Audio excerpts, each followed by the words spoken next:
నా పేరు భూమిరెడ్డి రవణమ్మ, రాష్ట్ర కార్యదర్శి. మరి ఈరోజు ఇదే పార్టీకి సంబంధించిన విషయం కాదు. నేను ఒక మహిళగా మహిళలకి అన్యాయం జరుగుతుంటే మాట్లాడుతున్నాను. మరి నిన్న జోగి రమేష్ అనే వాళ్ళ ఇంటి మీద మరి పెట్రోల్ బాంబులు వేయటం ఎంతవరకు కరెక్టు? అక్కడ వాళ్ళ మామయ్య ఆమె ఉంది. మరి ఆమె ఎంత బాధపడుతుందో మరి నిన్న మనం చూస్తూనే ఉన్నాం. ఓ బీసీ మహిళల మమ్మల్ని కాపాడు అని అంటుంది. అంటే ఆమె తన భర్తను కూడా ఏం చేస్తారని పానం గుప్పిట్లో పట్టి బతుకుతున్నారు వాళ్ళు. అంటే నోరు తెరిచి మాట్లాడితే ఇలా బాంబులు వేసుకోవటం ఎంతవరకు కరెక్ట్ అని నేను అడుగుతున్నాను. అంటే చంద్రబాబు నాయుడు ఒకటే అడుగుతున్నాను, మీకు కూడా మహిళలు ఉన్నారు, మరి నువ్వు నీ కొడుకు బయటికి వెళ్తారు, అలానే మీ ఇంటి మీద కూడా బాంబులు విసిరేస్తే మరి మీరు గమ్మునుంటారా నేను అడుగుతున్నాను. ఎవరైనా ఒకటి, ఇక్కడ ముఖ్యమంత్రి అయినా కావచ్చు, ఇక సామాన్య నాయకుడైనా కావచ్చు, ఎవరైనా ఒకటి, అందరి ప్రాణాలే కదా.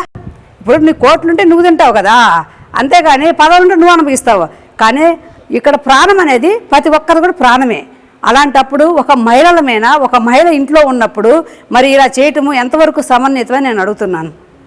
ఇకపోతే మరి అమర్ రాంబాబు ఇంటి మీద కూడా వాళ్ళ కార్లు ధ్వంసం చేసి వాళ్ళ ఇంట్లో నేను అంటుంది, పాప మా పిల్లలు పెట్టుకొని మా అమ్మ నేను ఇంట్లో ఉన్నాం, మరి ఆడవాళ్ళమైనా ఇది ఎంతవరకు కరెక్ట్ అని, ఇది ఎంతవరకు సమన్వితమని మరి ఆమె ఎంతో బాధపడి మాట్లాడుతుంది.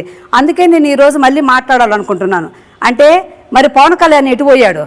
మరి మీ కులానికి సంబంధించిన విషయమే కదా ఆమె అడుగుతుంది.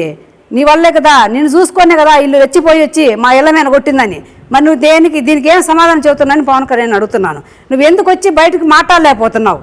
అంటే మహిళల గురించి నేను అన్ని విధాలుగా రక్షణగా ఉంటాను, నేను ఏది కూడా మహిళలకు అన్యాయం జరిగితే నేను మాట్లాడతాను. మరి ఇది అన్యాయమే కదా, మగవాళ్ళు ఎవరు లేరు కదా అక్కడ, మరి ఇంటి మీద దాడి చేయడం అన్యాయం కదా.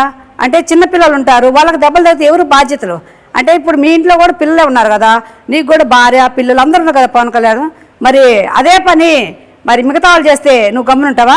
ఎవరికైనా అదే జరిగేది. ఎందుకంటే హేద్భావం తద్వతి, ఇక్కడ అదే జరుగుతుంది.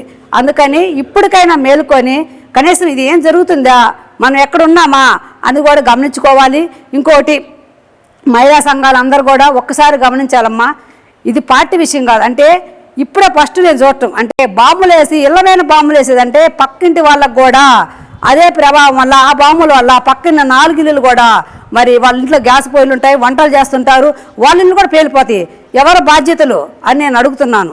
ఇది ఎంతవరకు కరెక్ట్ అని నేను అడుగుతున్నాను.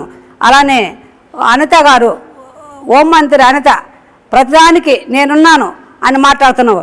ఎక్కడున్నావమ్మా నువ్వు? ప్రతి లేతే జగన్మోహన్ రెడ్డి గురించి మాట్లాడతావు. ఇప్పుడు మాట్లాడు నువ్వు, ఇప్పుడు రా గొంతిప్పు నువ్వు. ఇప్పుడు ఏం జరుగుతుంది? మరి వాళ్ళు మహిళలే కదా, సాటి మహిళలు కదా, మరి వాళ్ళు నిప్పుల్లో కాలిపోతే ఎవరు సమాధానం ఇక్కడ అని నేను అడుగుతున్నాను. ఎప్పటికీ ఇది కరెక్ట్ కాదు, ఇది మార్చుకోవాలా. ఒకటే చంద్రబాబు నాయుడు చెబుతున్నాను, ఇలాంటిది ఇంకొకసారి రిపీట్ కాకూడదని నేను అడుగుతున్నాను.